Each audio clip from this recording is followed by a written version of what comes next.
ایک فقیر بھیک مانگنے ایک مکان پر دستک دیا۔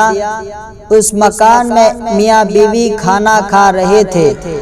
بیوی نے اپنے شوہر سے کہا کہ فقیر کو کھانے کے لیے کچھ دے دو، تو شوہر نے کہا کہ کوئی ضرورت نہیں ہے، دینے کی چھوڑو، وہ تو ایسے ہی مانگتے رہتے ہیں۔ بہرحال وہ فقیر چلا گیا۔ اس کے بعد اس شوہر کے حالات بگڑنے لگے اور وہ مالداری کی سیڑھی سے فقیری کی طرف اترنے لگے، یہاں تک کہ اس کی نوبت آ گئی کہ وہ اپنے گھر کے سامان بیچ دیا۔ پھر اس نے اپنی بیوی سے کہا کہ میں اب تم کو اپنے پاس رکھنے کی حیثیت اور طاقت نہیں رکھتا، اس لیے میں تم کو چھوڑ دینا چاہتا ہوں۔ چنانچہ اس نے اس بیوی کو چھوڑ دیا۔ اس کے بعد اس عورت کی شادی کسی اور گھر میں کر دی گئی۔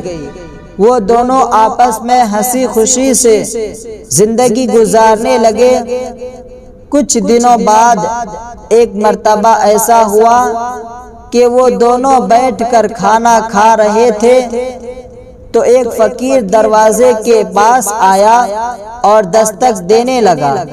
تو شوہر نے بیوی سے کہا کہ کچھ دے دو۔ عورت دینے کے لیے گئی تو فقیر کو دیکھتے ہی زار و قطار رونے لگی۔ اس کے شوہر نے پوچھا، کیوں کچھ چھیڑ چھاڑ تو نہیں ہوئی؟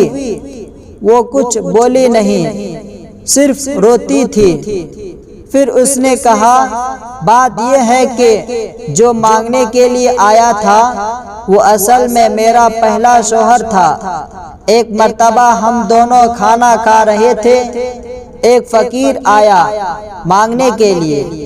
میں نے اس سے کہا تھا کہ فقیر کو کچھ دے دو، لیکن وہ نہیں مانا، تو وہ فقیر چلا گیا، جس کی وجہ سے اللہ نے خود اسے فقیر بنا دیا۔